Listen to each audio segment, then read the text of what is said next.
Dimanche politique, ça se poursuit ici sur ETélé. Tout de suite, l'hebdo des éditorialistes.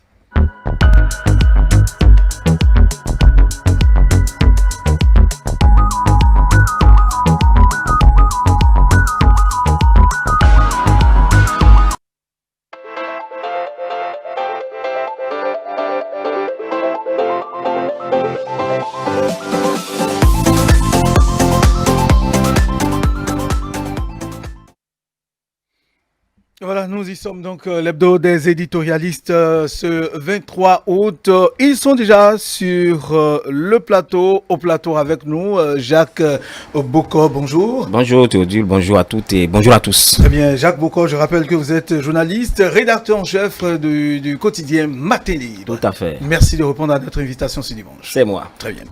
Avec vous, Landry Roueton. Landry Roueton, bonjour. Bonjour Théodule, on ça. Merci d'être là ce matin. Merci bien. Vous êtes journaliste, analyste. C'est bien cela. Merci de répondre à notre invitation. C'est un plaisir partagé. Très bien.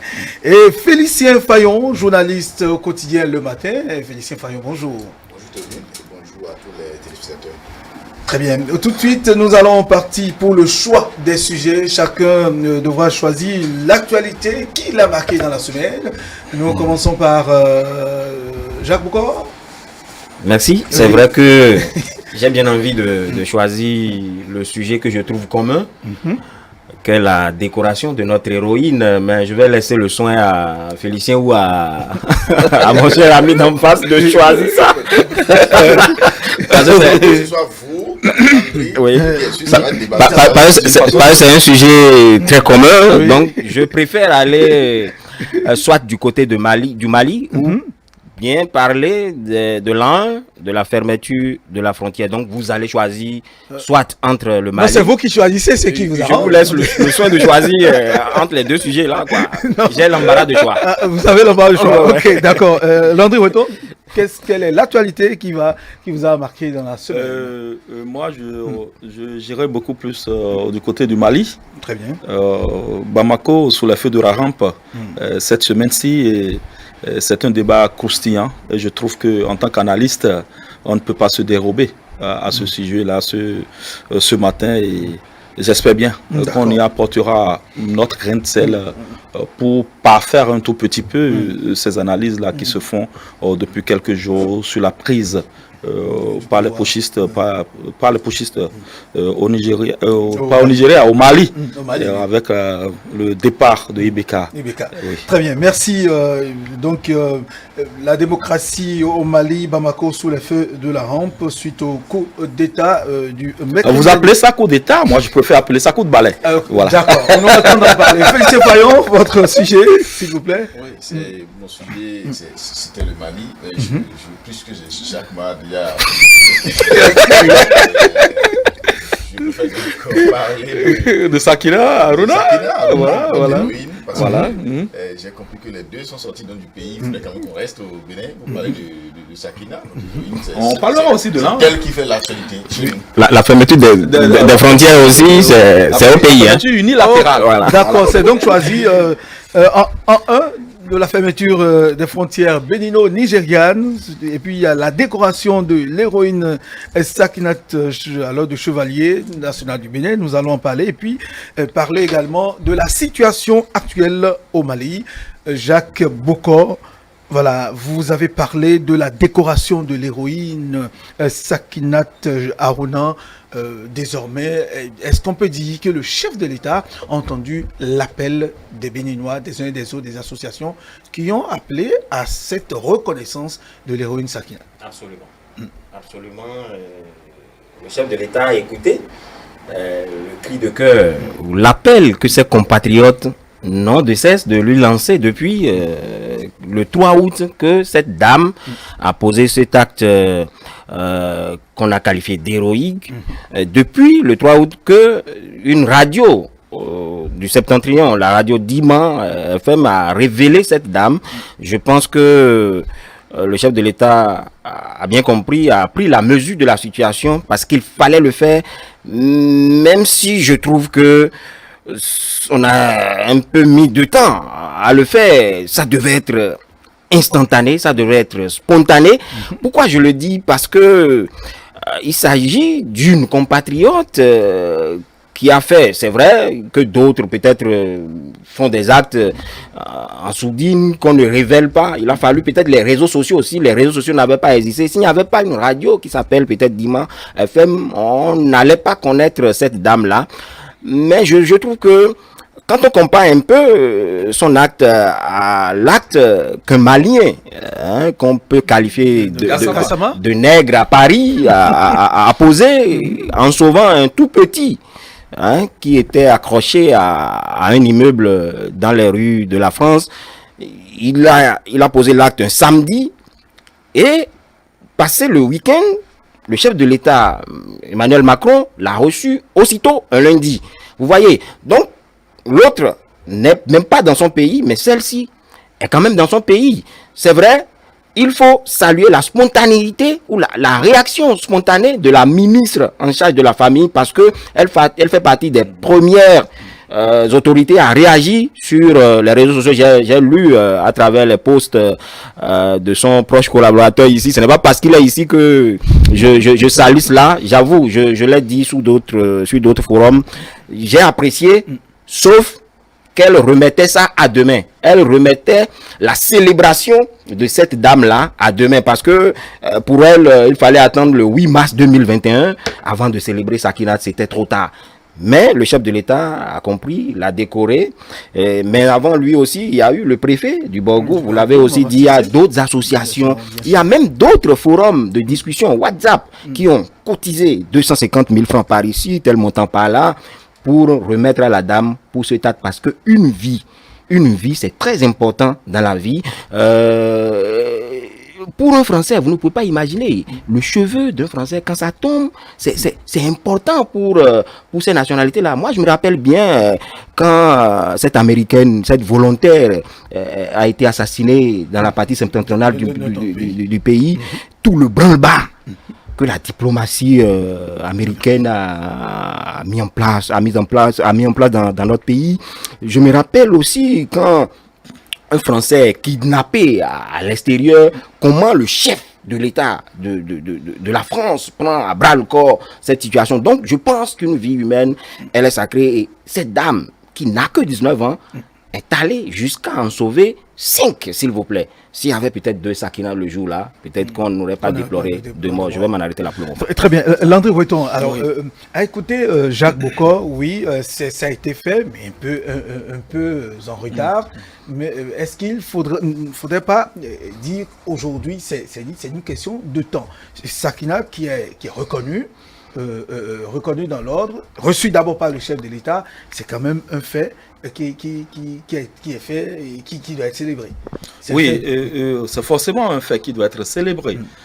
C'est notre héroïne, comme l'a dit Félicien Fayon tout à l'heure. Je suis d'accord, et totalement d'accord avec le principe de célébrer cette jeune fille, je dirais, 19 ans seulement, mais qui a les poumons d'acier. Parce que nager dans l'Okpara avec cette profondeur-là et sauver 5 vies humaines, ce n'est pas donné à n'importe qui de le faire. Elle a peut-être fait dans l'insouciance, elle a peut-être fait avec un instinct de mère ou de femme. Elle a fait parce que il y a danger.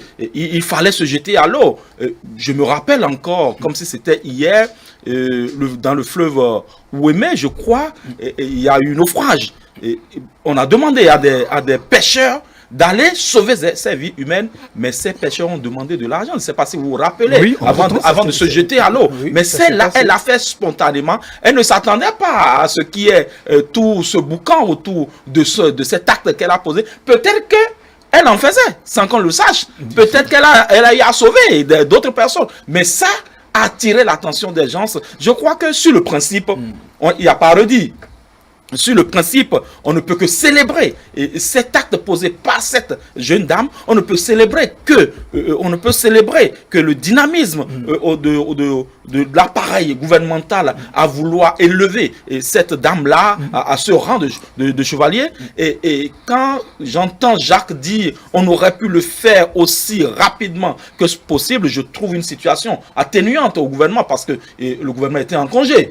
Le gouvernement était en congé. Et donc, cela peut expliquer le fait qu'au retour des congés, puisqu'on n'a pas attendu une semaine après le retour du congé des ministres et du chef de l'État pour que cette dame-là soit reçue dans les règles de l'art et qu'elle soit célébrée. Donc, je crois que quand on écoute un peu le chef de l'État sur les quelques mots adressés à cette héroïne, et moi je lis à travers les lignes juste le principe de ce que nous devrons être unis. Nous devrons être solidaires dans la République. Nous devrons pouvoir, dans des situations délicates comme celle de la crue du fleuve Okpara, sortir comme un seul homme, aller sauver des vies humaines. Je crois que c'est la leçon que nous devons pouvoir retenir. Maintenant, au-delà de cette célébration, oui, la ministre, elle a dit ce qu'elle a dit. C'est son planning à elle que de vouloir célébrer Sakinatoul Harouna le 8 mars prochain, journée internationale de la femme. C'est son calendrier à elle. Mais au-delà de la ministre, de la famille, il y a le patron. Le patron a voulu recevoir cette dame-là. Cela ne veut pas dire, je ne suis pas dans le secret des dieux. Donc je ne peux pas dire si cette dame-là, après cette reconnaissance nationale, sera toujours célébrée. Mais j'ose croire que cela n'affectera pas le programme, le planning de la ministre de la Famille. Et donc, pour moi, au-delà de cette célébration, au-delà de cette reconnaissance de la nation à l'acte posé par Sakinatoul Harouna, et on voudrait bien que d'autres femmes, que d'autres hommes puissent poser ces actes. On en a vu dans le passé, le 16 janvier 1977, des gens sont sortis avec juste des bâtons pour aller combattre des mercenaires. Ils ont laissé leur vie. Des machettes. On continue de les célébrer jusqu'à ce jour. Et donc, Sakinatoul Harouna n'a pas laissé, elle aurait pu laisser sa vie. Elle aurait pu, dans la profondeur du fleuve Okpara, elle aurait pu laisser sa vie. Mais elle est partie. Et donc, je crois qu'on doit célébrer maintenant, au-delà de cette célébration, au-delà de cette décoration. Que fera-t-on de Sakinatoul Harouna? Je crois que la question est adressée au gouvernement. Très bien. Félicien Fayon, vous avez suivi Jacques Landry. Il paraît que, selon Jacques, votre ministre, la présidente, à se prononcer, Madame la ministre. Quand je dis votre ministre, ça dit celle avec qui vous travaillez, puisque vous êtes au point focal de ce ministère. Que direz-vous? Qu'est-ce que avez-vous à dire par rapport à ça? Je voudrais d'abord préciser que je ne suis pas sur ce plateau en tant que point focal communication du ministère. Je suis là en tant que journaliste et commenter l'actualité comme tout le monde. Mais puisque la question vous est adressée, peut-être à ce titre-là. Je ne vais pas prendre parti, je resterai neutre comme d'habitude. Et ici, je voudrais féliciter une fois encore Sakina pour cette œuvre de solidarité qu'elle a eu à faire. C'est un acte de solidarité et d'humanisme surtout. Et au-delà de tout, il faudrait quand même que chacun puisse continuer par prier pour elle. Parce qu'en réalité, Sakina, on va dire oui, elle est sortie de nulle part, mais c'est Dieu seul qui sait les difficultés dans lesquelles elle était au moment où elle posait son acte. Moi, j'ai échangé avec elle, j'ai discuté avec elle. Très bien. Sakina était même convalescente. Parce qu'en réalité, elle n'est pas de Oria. Sakina n'est pas de Oria. Elle venait du Niger. Sakina est de Karimaman. Et puis, ça fait partie des raisons pour lesquelles les choses ont traîné. Beaucoup n'ont pas compris pourquoi on a peut-être mis du temps ou non. La première raison, Landry l'a évoqué, le gouvernement était en congé. Le gouvernement est parti en congé le 2 août. L'événement a eu lieu le 3 août. Et beaucoup de ministres étaient hors de Cotonou en tout cas. Et comme l'événement a eu lieu le 3 août, déjà le 3 août là même, le centre de promotion sociale de Tchaourou, qui est un service déconcentré du ministère dans les communes, s'est rendu le même jour, nous avons les images, à Tchaourou, à Oria. Dans le même village, accompagné du chef d'arrondissement de Tchatchou, accompagné de certains élus locaux et du commissaire, pour aller d'abord constater les faits, présenter les condoléances aux familles des personnes disparues. Le même jour. Et un compte rendu a été fait au cabinet du ministre le 4, donc le lendemain. Alors, avant de réagir, il fallait nécessairement prendre connaissance de ce compte rendu là. Nous, on ne peut jamais tenir compte de ce qui se dit sur les réseaux sociaux et réagir. Ça ne fonctionne pas comme ça. Et vous n'êtes pas sans savoir que le service aussi a ses services de renseignement. Forcément. C'est pour ça que quand les gens disent que c'est les pressions qui ont été faites sur les réseaux sociaux, et c'est grâce à ces pressions. Non, le président de la République, il est le plus renseigné de tous les Béninois. Lui, il sait quand ça se passe et où et quand. C'est-à-dire que lui, il a l'information exacte. Et donc, Nous, on a eu l'information le 4. Ça a été traité, remonté à la ministre qui était aussi en congé. Et rapidement, elle a fait un message qu'elle a posté. En même temps. Alors, le 8 mars est la date retenue par la communauté internationale pour célébrer la femme. Célébrer la femme. Mais au Bénin, depuis que la ministre Véronique Toye-Fordé a pris fonction, elle a décidé de ne plus faire du 8 mars une journée festive. Mais une journée au cours de laquelle non seulement il faut faire des exposés, mais il faut célébrer des femmes vaillantes. Des femmes qui posent des actes hors pair. Battantes. Et vous vous rappelez que le 8 mars dernier, elle a célébré certaines femmes, elle a même fait projeter au niveau des télévisions du Bénin un film sur les femmes qui exercent des métiers dits d'hommes. Ouais. Vous avez vu des femmes qui manipulent le crocodile, des femmes qui manipulent certains animaux qui font des... Donc elle a fait ça. Et le 8 mars prochain, ça va se faire également. Et donc Sakina est entrée désormais sur la liste de ces femmes-là à célébrer désormais le 8 mars. Et donc c'est pour ça que dans ce message, elle a annoncé cela. Mais elle ne pouvait pas annoncer les autres actions. Elle ne pouvait pas dans son message dire le chef d'État va la recevoir. Ce n'est pas possible. Mais elle a dit dans son message, je la recevrai dans les tout prochains jours. Alors, il fallait seulement que les gens attendent pour voir. Si elle la reçoit, qu'est-ce qui va suivre? Les gens ont estimé que bon, 8 mars c'est déjà trop bon et ça fait objet de choses là. Mais Sakina était vraiment malade, mais elle a posé ses tasses. Oui, quand vous avez échangé avec elle, quelles sont les confidences qu'elle vous a faites par rapport aux dispositions au moment où elle est allée sauver ses D'abord, non, elle a simplement dit qu'elle a entendu les cris. Elle dit, mais qu'est-ce qui se passe? Parce qu'en fait, elle est, je vous l'ai dit, elle s'est mariée, elle est du Caribe. Ses parents sont venus s'installer à Ouria. D'accord. Et donc, à cause de sa maladie, elle a demandé quelques jours à son mari pour venir se faire soigner auprès de ses parents, à Ouria.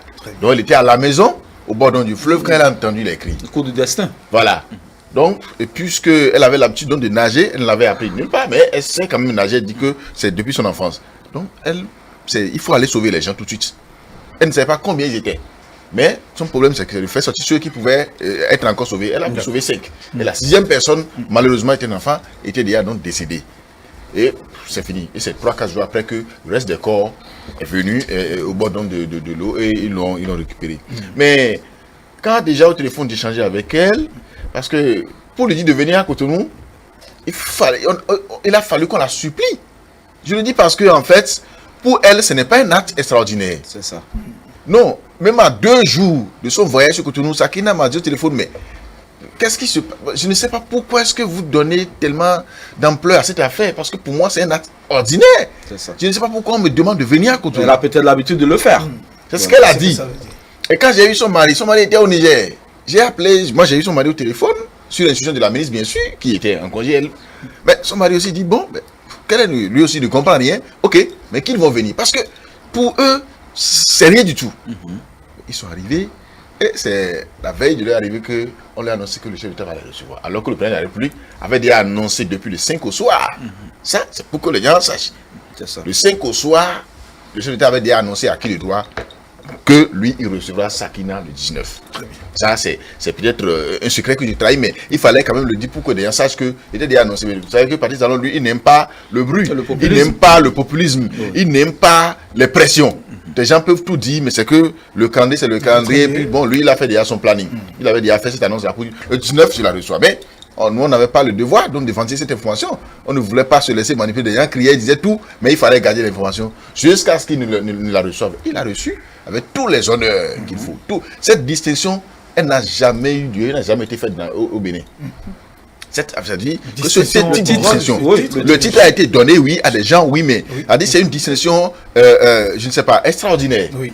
C'est-à-dire que souvent des gens, c'est que c'est des fonctionnaires. Par personnage. Oui, pas pour personnage. Oui. Au point où même la grande chancellerie, ça n'a pas été facile parce qu'il fallait rechercher le titre qui convient, puis mais on lui a donné le plus grand titre de cet ordre-là. C'est ce qu'on lui a donné en fait.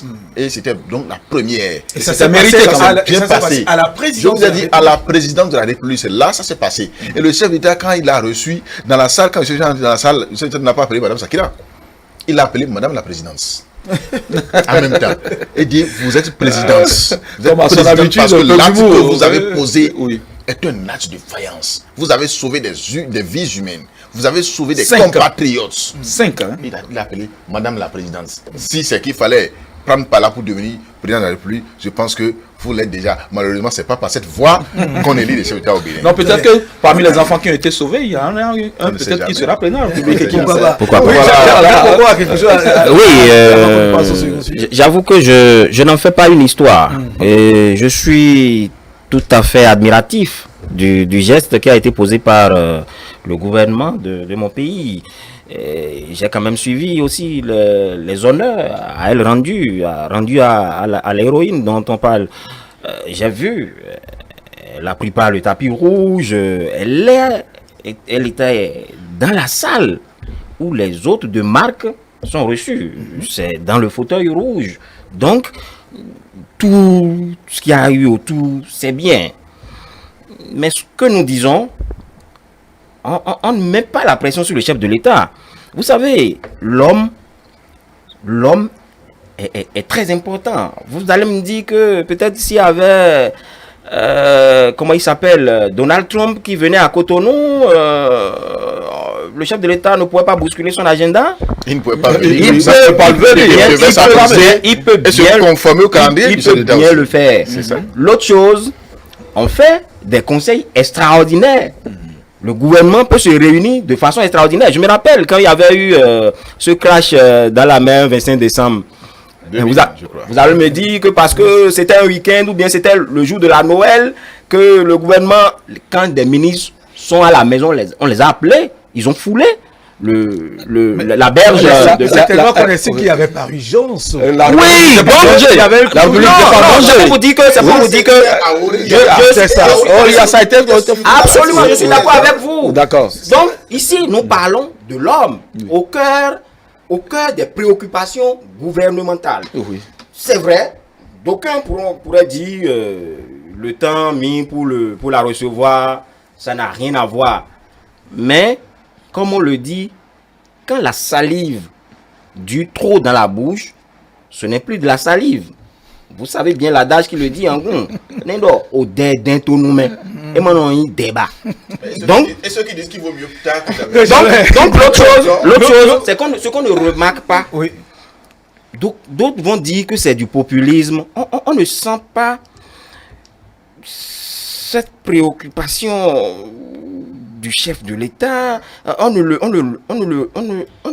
la remarque pas. C'est peut-être pas connaître les caractères de du monsieur. J'aime illustrer mes propos. Oui. Vous savez, quand notre compatriote Franck Bédi a été assassiné sur le parc de la Tandjari. Tandjari, Oui. des gens ont dit plusieurs fois, le chef de l'État, mais appelle au moins une fois son nom dans ton discours. On n'a pas remarqué cela. C'est une faiblesse. Il l'a fait. Il s'est rattrapé bien après. Il l'a fait dans le discours solennel. À la veille du 31 août passé, Oui. quand le chef de l'État a appelé nommément, a cité nommément les noms de ses prédécesseurs, est-ce que 31 juillet. ce n'était pas beau? Vous savez, dans notre devise, on a dit fraternité, justice et travail. Ouais. La fraternité, il ne faudrait pas qu'on la perde de vue. La justice, ce n'est pas seulement au tribunal, il y a la justice sociale aussi. Oui. C'est vrai, Sakinatu a déjà sauvé des vies humaines. Oui, Félicien a beau me convaincre que la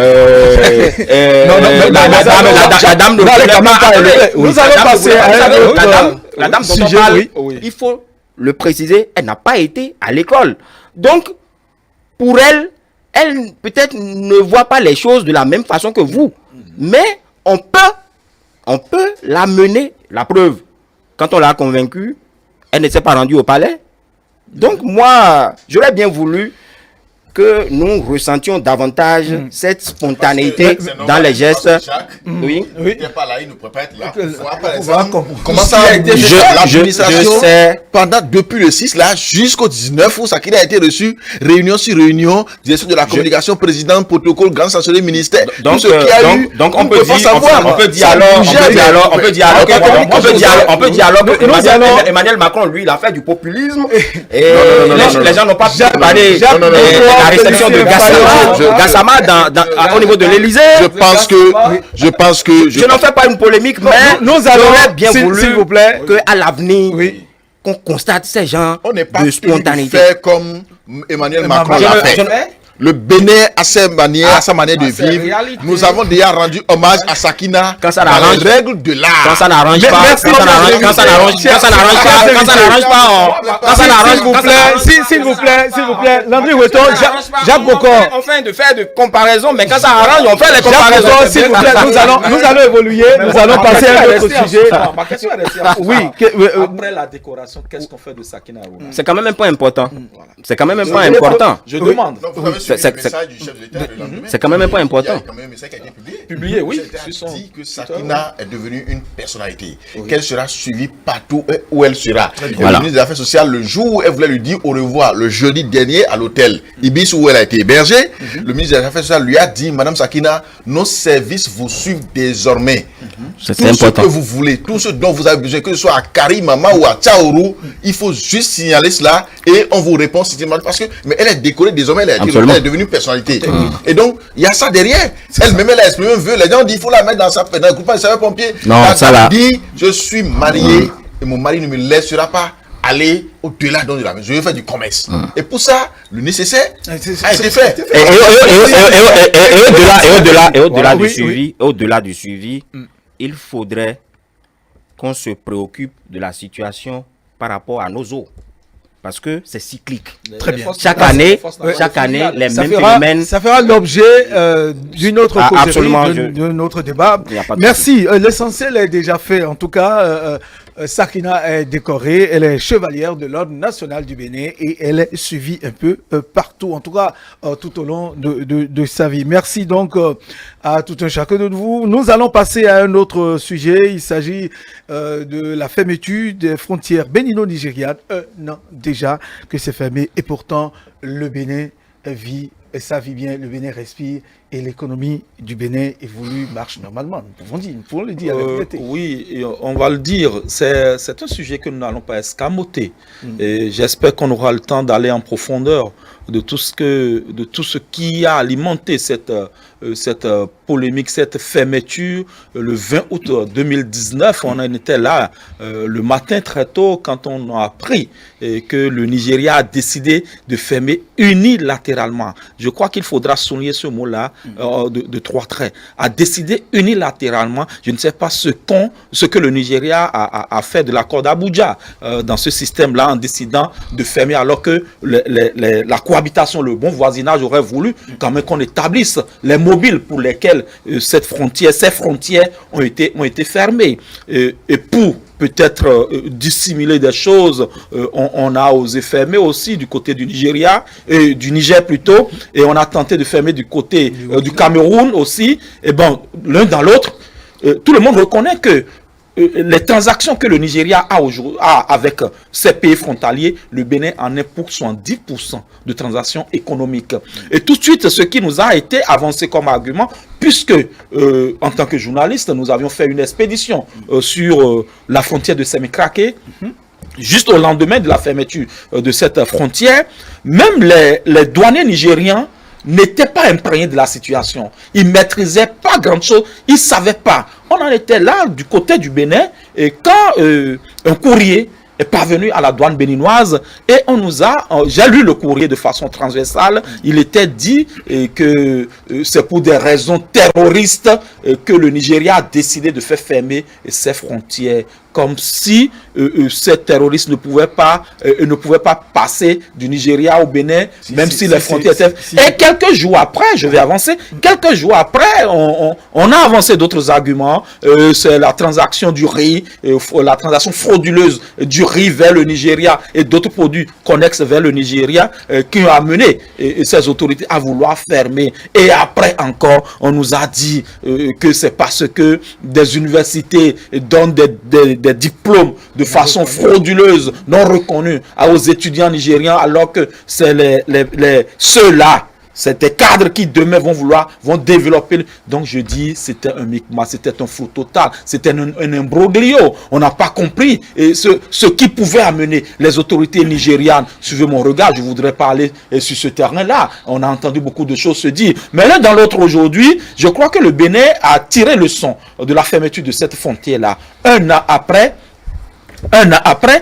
on fait un peu le bilan. Est-ce que nous avions été aussi asphyxiés que cela dans les transactions avec le Nigeria? Quand vous vous rappelez que quelques semaines seulement après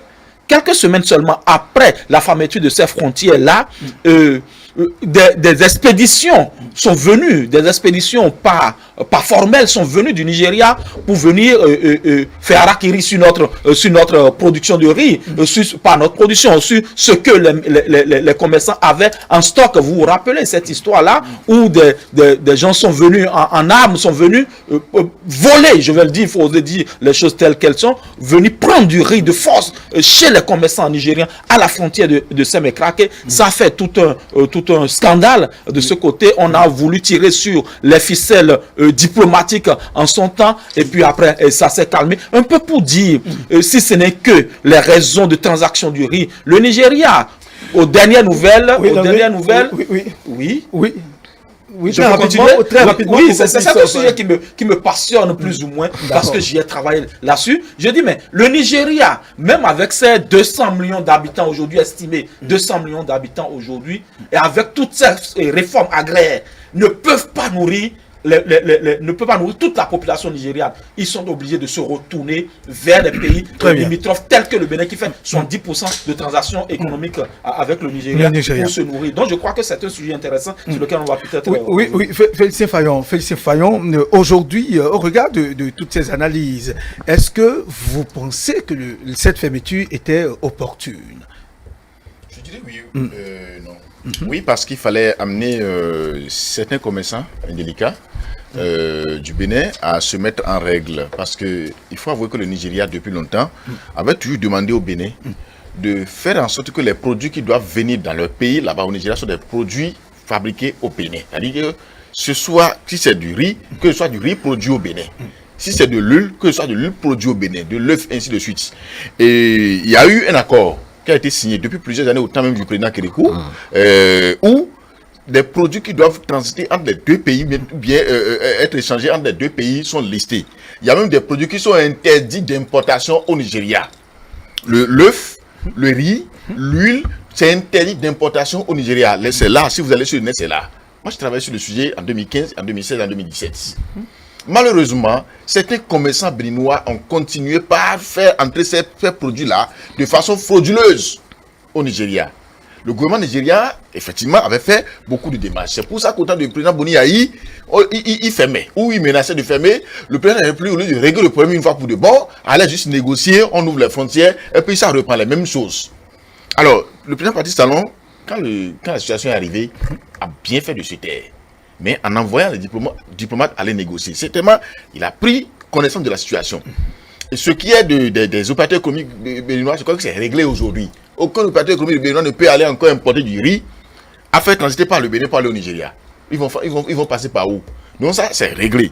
Et donc, tout ce que le Nigeria reproche au Bénin, l'État béninois a essayé de se conformer à cela.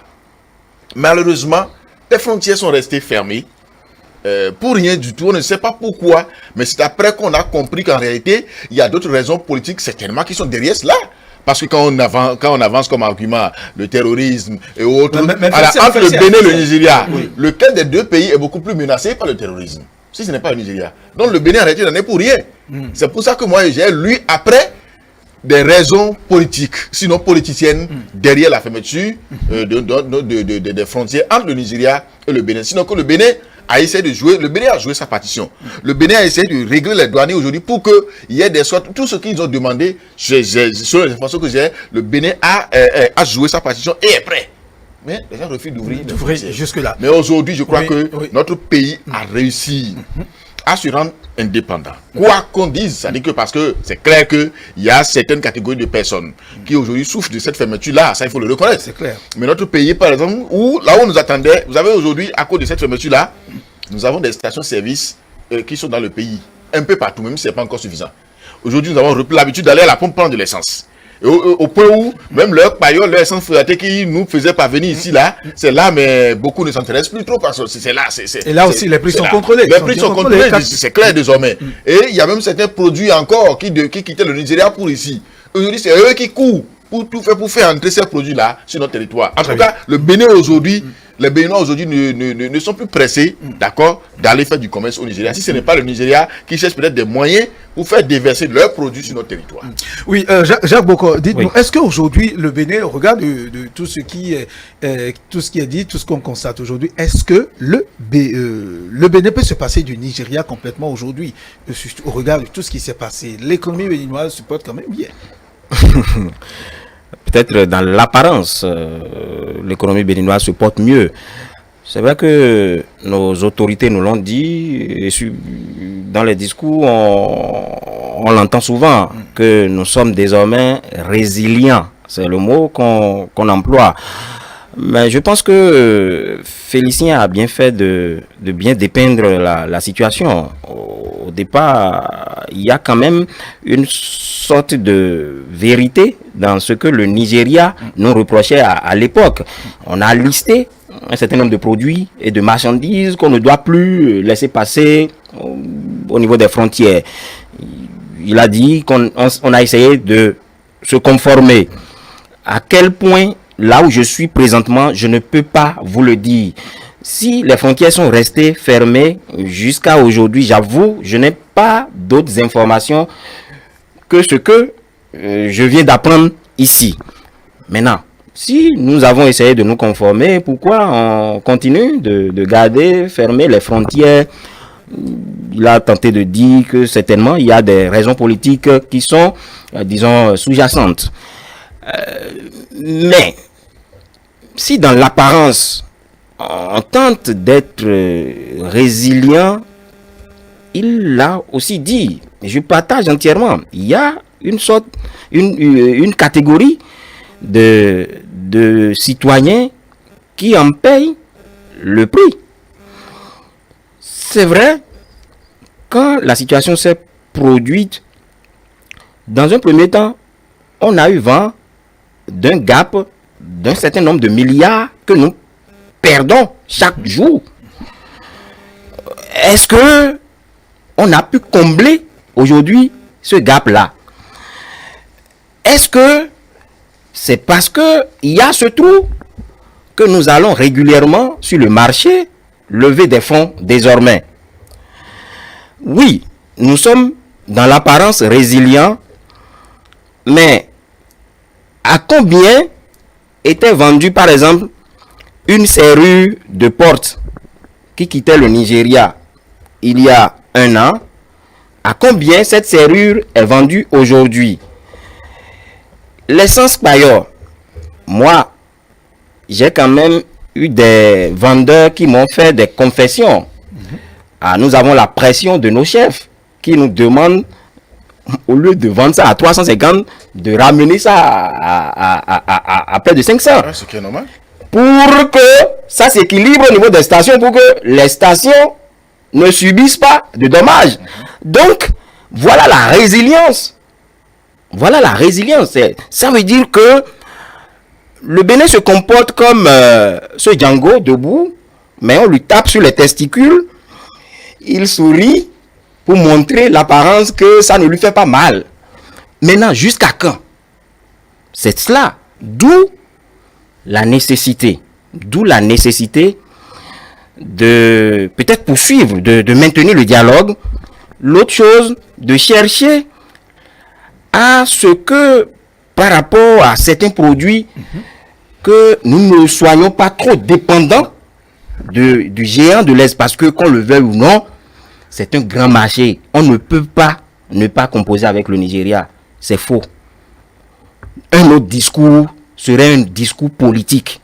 Et moi, en tant que patriote, je voudrais inviter nos autorités, même si nous faisons le Django, oui, c'est bon, nous sommes un État comme le Nigeria, nous devons affirmer notre souveraineté, mais que ça ne reste pas seulement dans les discours, parce que d'autres payent le prix. Et Félicien a bien fait de le souligner.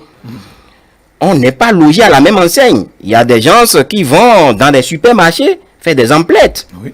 Est-ce que vous savez que avant, il y a 7 ans au moins, le tongolo de maïs était à 100 francs 125, alors qu'aujourd'hui c'est à 300 francs. Donc voilà des réalités. Que le maïs là vient du Nigeria. Je ne dis pas que c'est du Nigeria, mais donc c'est qu'il faut travailler. Il faut travailler. Ça, ce n'est qu'un exemple que je donne. J'ai donné un exemple d'une série de portes, des cadenas, donc des pièces détachées, etc. Donc, ne voterons pas, ne passons pas notre petit doigt sur notre nombril pour dire que tout va bien. Il y en a sur le marché, quand on interroge les femmes, les commerçants, il y en a qui disent aujourd'hui, oui, parce que c'est parce que les frontières sont fermées, il y a assez de tomates à approvisionner sur les marchés, il y a l'oignon, il y en a suffisamment, sinon en même temps, l'essentiel, la majorité de ces produits allaient l'année dernière, à pareil moment, j'étais à Segbana. J'ai vu des véhicules, d'accord, d'immatriculation nigériane à Segbana. J'ai dit, mais ces véhicules-là viennent chercher quoi ici, alors que les frontières sont fermées? Et les gens m'ont dit oui, que chaque année, ils viennent s'approvisionner ici en maïs. C'est bon, c'est nos commerçants qui vendent, c'est nos producteurs qui vendent. Et que parce que les frontières ont été fermées, ces véhicules ne peuvent plus repartir au Nigeria. Et que ces véhicules sont là. C'est pour dire que quoi? Notre pays...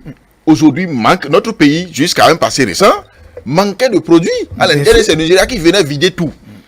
Aujourd'hui, nous, ce que nous produisons, nous pouvons le consommer nous-mêmes ici. Parce que ce maïs-là, ils viennent le ramasser.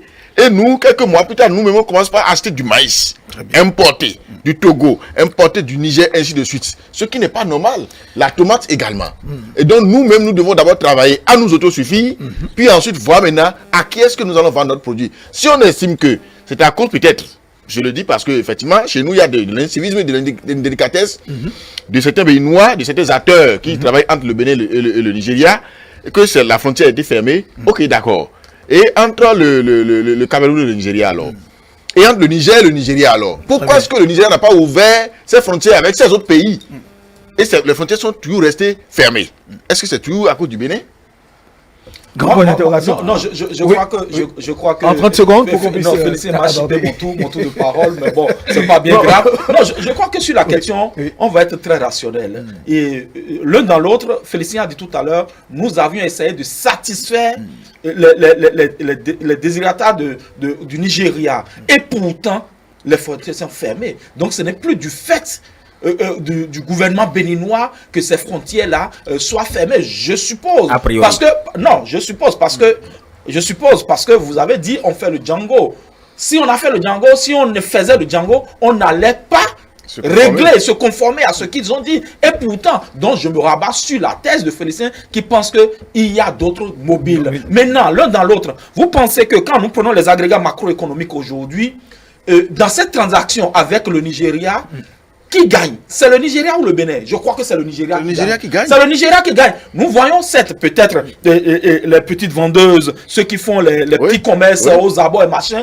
Mais dans les transactions, c'est beaucoup plus le Nigeria qui gagne. Et même de leur côté là-bas, là, vous avez souvenance quand même qu'il y a eu des poches de soulèvement où les gens se sont dit, mais pourquoi vous nous asphyxiez? Pourquoi aujourd'hui le sac de riz là coûte cher? Pourquoi ceci coûte cher? Parce que la population, le Nigeria, ça ne peut pas satisfaire la demande en ration alimentaire de cette population-là. Maintenant, au-delà de ça, on dit, bon, parce que là, les frontières sont fermées. Non, je rappelle que quand vous qui êtes là, Félicien, aujourd'hui, vous voulez aller au Nigeria avec votre passeport, vous pouvez passer pour aller au Nigeria, il n'y a pas de problème par rapport à ça. Maintenant, qu'est-ce qu'on fait du tarif extérieur commun de la CEDEAO? Qu'est-ce qu'on fait de l'accord de Badagry? Qu'est-ce qu'on fait de tout ça? Et quand on décide de fermer unilatéralement ces frontières sur des mobiles, des principes fallacieux selon moi. De toute façon, très rapidement, s'il vous plaît, très rapidement, nous avons le troisième sujet abordé, le Mali. Mais le Bénin a près de 400 points d'entrée avec le Nigeria qui ne sont pas contrôlés. Très bien. Et vous pensez que cela a un impact sur le Paillard où on me... Non, je crois que... Le Paillard entre comment alors De toute façon, les autorités sont sur le dossier, ils étudient la question et d'ici là, on aura le bout du tunnel et quoi qu'on dise, quel que soit le verdict, le Bénin, l'économie béninoise se porte en tout cas bien et on vit bien sans le Nigeria. C'est vrai qu'il ne faudrait pas négliger, le Nigeria est un grand marché dont il faut profiter abondamment et suffisamment. Nous allons au Mali pour parler de la situation actuelle du pays. Félicien, le Mali aujourd'hui est presque sans chef d'État démocratiquement élu. Ouais, moi, la situation du Mali, pour moi, je l'apprécie sur 2 plans. Le premier, c'est vrai, c'est le peuple qui choisit son chef. Et c'est le peuple qui décide aussi de quand il faut finir, il faut mettre fin aux fonctions, d'accord, de ce chef-là, si ça ne va pas. Mais le peuple, c'est qui? Le peuple, en réalité, fonctionne sur la base des tests que lui-même, il s'est établi, il s'est donné. Et donc, si les tests disent qu'il faut donner 5 ans, d'accord, comme mandat, un mandat de 5 ans à un chef d'État, le peuple, quelque chose qui arrive, doit pouvoir attendre que ces 5 ans-là finissent d'abord. Normalement, c'est ce qui devait arriver. Malheureusement, l'armée, moi je ne dis pas que c'est le peuple qui a fait descendre le président Ibeka, c'est l'armée qui s'est interposée entre le peuple et le pouvoir pour descendre le président Ibeka. L'armée aurait pu être sage, parce que dans d'autres pays, les chefs d'État sont décriés. Eux, on ne les aime du tout pas, mais allez aux États-Unis, écoutez ce que les gens disent du président Trump. Mais l'armée n'a jamais dit, bon, monsieur le président, dégagez. On ne peut pas attendre d'abord qu'il y ait un soulèvement. Non, l'armée n'a jamais dit ça, mais l'armée essaie de les regarder et laisse le dialogue se poursuivre. La CEDEAO est intervenue. Et vous savez pourquoi la CEDEAO, la CEDEAO est en train de crier aujourd'hui, c'est parce que si on permet ce qui est arrivé au Mali, si on accepte qu'on valide, qu'on applaudit ça, ça peut se passer dans les autres pays de la sous-région. Et on ne pourra plus contrôler aujourd'hui le fonctionnement politique des États. On ne pourra plus contrôler la démocratie. Vous avez vu l'exemple de la Libye. Vous avez vu ce que la Libye est aujourd'hui. Kadhafi est tombé. Oui, tout le monde a applaudi pour c'est bon, le dictateur est tombé, le tyran est tombé. Il est tombé et après lui, il y avait qui? Personne jusqu'à ce jour. Et donc, au Mali, le peuple a raison de s'indigner face à des attitudes du chef d'État. Oui, mais l'armée n'a pas raison de faire descendre le chef d'État parce que le peuple s'indigne. Oui, Jacques Boko. Oui, Félicien a dit que si on y prend garde, ça risque d'être répété, d'être copié dans d'autres pays. Ce n'est pas la première fois, hein, ça a toujours été le cas. Le Mali n'est qu'un énième exemple. C'est vrai, il faut déplorer ce qui arrive aujourd'hui à nos portes, parce que qu'on le veuille ou non, le Mali, c'est un pays voisin. Si ça ne va pas là-bas, on peut avoir les répercussions chez nous. Donc, il faut déplorer cela. Mais je vais quand même mettre le pied dans les plats. C'est le peuple qui a le pouvoir. Et quand on parle de peuple, il y a certains qui ont tendance à banaliser. On vous dit, mais c'est qui le peuple? C'est qui le peuple? Vous parlez du peuple comme si... Alors qu'il existe bel et bien un peuple qui est détenteur du pouvoir. Le chef de l'État qui est élu n'est qu'un emprunteur, je dirais, du pouvoir qu'il exerce. Et quand le peuple lui confie le pouvoir, il ne doit pas aller rester dans son coin. Le peuple, bien sûr, l'observer faire. Les gens sont partis des petites revendications, les questions sécuritaires, les questions d'ordre social. Voilà des choses qui fâchent, des questions de gouvernance. On l'a tellement reproché. Mais qu'est-ce que Ibeka a pu faire en son temps? C'est quand il n'en avait jusqu'ici qu'il a commencé à faire des concessions. Oui, les enseignants estiment que c'était trop lent. Trop tard. Oui, les enseignants auront dit, je vais former un gouvernement d'union nationale, je vais ouvrir. Et maintenant, on devient plus lucide. Alors qu'on pouvait anticiper sur la situation.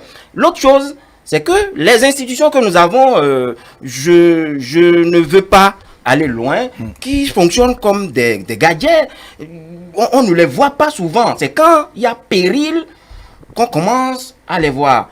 Et elles usent souvent de formules diplomatiques. Je veux parler des institutions comme la CEDEAO, l'Union africaine, qui viennent maintenant en sapeur-pompier, qui dit oui, on condamne.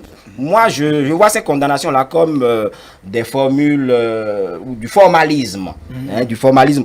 Je pense que ce qui se passe au Mali est, à nos yeux, dans d'autres pays. Mais des instruments comme la CEDEAO, l'Union africaine sont là, ils ne tirent pas la sonnette d'alarme.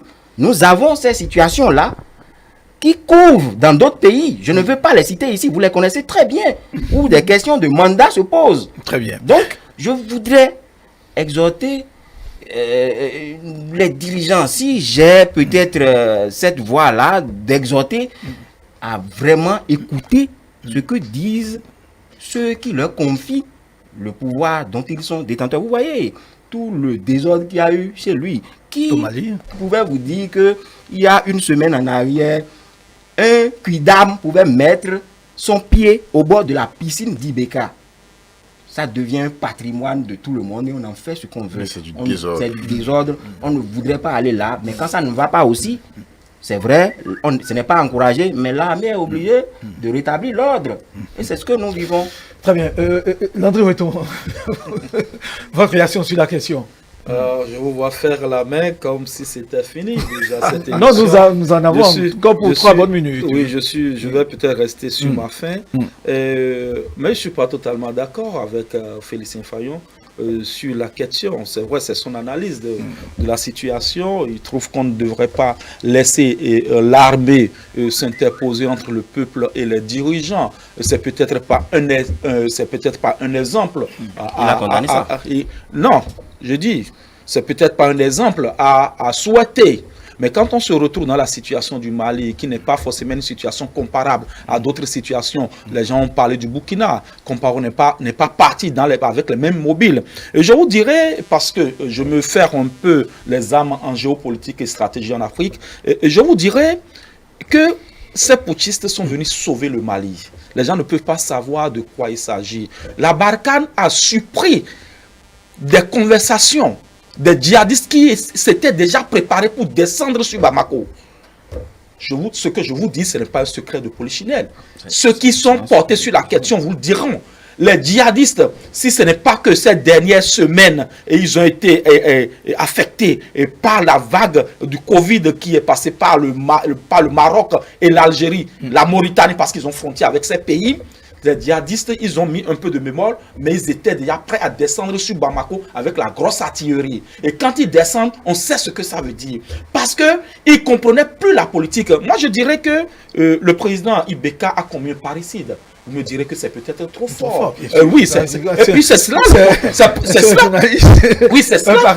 Oui, c'est un parricide. C'est cela, au fait, le problème. Les gens n'ont pas compris. Au-delà de ce que les gens ne se retrouvaient plus dans la gouvernance de Ibeka, il y a les élections législatives qui ont posé un problème. Et au-delà de ça, il a fait nommer son enfant à un poste stratégique au niveau de l'Assemblée nationale, s'occupant de la sécurité et de la défense au niveau de l'Assemblée nationale. Et ce dernier, qui se pouvait se la couler douce en Europe, a décidé de s'écarter, de faire écarter tous les généraux de l'armée au Mali. Ce qui n'a pas été du goût des gars de l'armée qui restaient là, qui le suivaient. On a dit, mais est-ce qu'aujourd'hui Ibeka a respecté les accords de Paris? C'est-à-dire qu'il devrait faire en sorte à ce qu'il n'y ait pas de soulèvement au sein de la population. Parce que le front des djihadistes n'est pas un front déjà sécurisé. Et donc il fallait tout faire. Qu'est-ce qui peut l'amener à ce niveau-là? Il y a eu tellement de mobiles qui ont amené. Et donc, merci Landry Weton. Bon, je crois qu'on merci. On va s'en arrêter là pour le moment. Le temps de revenir sur la question. La situation évolue en tout cas de l'autre côté. On sera bien sûr là à observer, à analyser les tenants, les aboutissants et projeter pour qu'il y ait que la paix, l'ordre revienne dans ce pays parce que attention, quand ça pète au Mali, ce sont les pays. Les dommages collatéraux sont là. Alors donc nous vous disons merci Jacques Boko. C'est moi, c'est un merci plaisir. Journaliste, rédacteur en chef du quotidien Matin Libre. Merci d'être venu ce matin. Merci. Félicien Fayon, journaliste au quotidien Le Matin. Le matinal. Au matinal, bien sûr. Oui. Merci d'être là. Landry Weton, journaliste analyste, merci de répondre à notre invitation. Nous allons marquer un thème à cette émission, l'hebdo des éditorialistes. L'information continue, c'est politique continue. Donc tout à l'heure, à 13h30, vous aurez la grande édition du journal de la mi-journée avec Karina Denini et juste après le débriefing. Merci et bonne suite des programmes.